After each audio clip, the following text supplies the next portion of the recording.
नाज़रीन हाणे रुख कंदासीं लाड़काणे जो। लाड़काणे में ब्रेकिंग न्यूज़ अवां ताईं पहुचाईंदासीं। लाड़काणे में नारी अतिया चांडियो जी गिरफ़्तारी वारो मामलो अदालत अॻूणे SHO असगर सोलंगी समेत 3 ॼणनि ख़िलाफ़ केस दाख़िल करण जो हुकुम ॾेई छॾियो।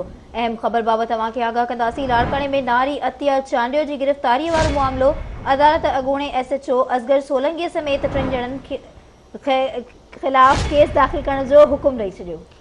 अवांखे अपडेट कंदा हलूं। अहम ख़बर आहे त लाड़काणे में नारी अतिया चांडियो जी गिरफ़्तारी वारे मामले बाबति अदालत अॻूणे SHO असगर सोलंगी समेत 3 ॼणनि ख़िलाफ़ केस दाख़िल करण जो हुकुम ॾेई छॾियो आहे। अहम ख़बर आहे अवांखे हिकु दफ़ो ॿीहर अपडेट कंदा हलूं त लाड़काणे में नारी अतिया चांडियो जी गिरफ़्तारी वारे मामले बाबति अदालत अॻूणे SHO असगर सोलंगी समेत 3 ॼणनि ख़िलाफ़ केस दाख़िल करण जो हुकुम ॾेई छॾियो आहे।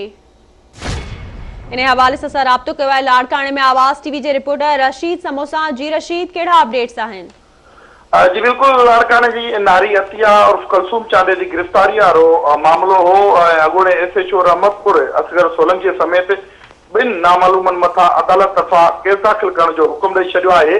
अहिड़ी पिटीशन दाख़िल कई ही एडवोकेट सलमा भुट्टो आहे, जंहिं 28 तारीख़ ते पिटीशन दाख़िल कई ही। ऐं अॻूणो SHO जेको रहमतपुर हो असगर सोलंकी उनमें ॼाणायो वियो हो त पिटीशन में त बेगुनाह न्याणी अतिया और कलसूम चांडियो खे चोरी जे इल्ज़ाम में गिरफ़्तार करे निजी कैद खाने में रखियो। ऐं एडवोकेट जेकी सलमा भुट्टो ऐं अख्तियार बेगम आहे, उन्हनि वधीक इहो ॼाणायो त उन्हनि जो चवणु आहे त अॼु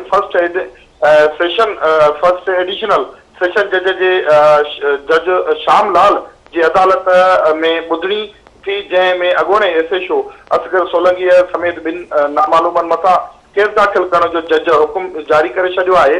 ऐं वधीक हिन वकीलनि जो चवणु आहे त कुझु ॾींहं अॻु पहिरियां लाड़काणे शहर जे रहमतपुर थाणे जे SHO असगर सोलंकी नारी अतिया और कलसूम चांडियो उनखे मुबैना चोरीअ जे इल्ज़ाम हेठि गिरफ़्तार करे ऐं 2 ॾींहंनि ताईं निजी कैद खाने में रखियो। ऐं जंहिंखां पोइ हू संदसि वारसनि जो SHO रहमतपुर ख़िलाफ़ एहतजाजी मुज़ाहिरो बि कयो वियो हो प्रेस क्लब जा ॾोह। ऐं उनखां पोइ जॾहिं उन्हनि जे वारसनि एहतजाजी तहरीक शुरू कई त तंहिंखां पोइ ई उन्हनि जेको SHO आहे असगर सोलंकी उनखे नारीअ खे आज़ादु कयो। ऐं अहिड़ो SSP लाड़काणो मक़सद बंगश बि हुनजो नोटिस वरितो। ऐं जंहिंखां पोइ हुनखे SHO जी जेकी रहमतपुर ते हो उनखे हुते असगर सोलंकी उतां रहमतपुर तां हटाए ऐं हुनजी इंक्वायरी जोड़ी, पर इंक्वायरी अञा हलंदड़ ई हुई। त हिन वरी महिरबानी अपडेट करण लाइ।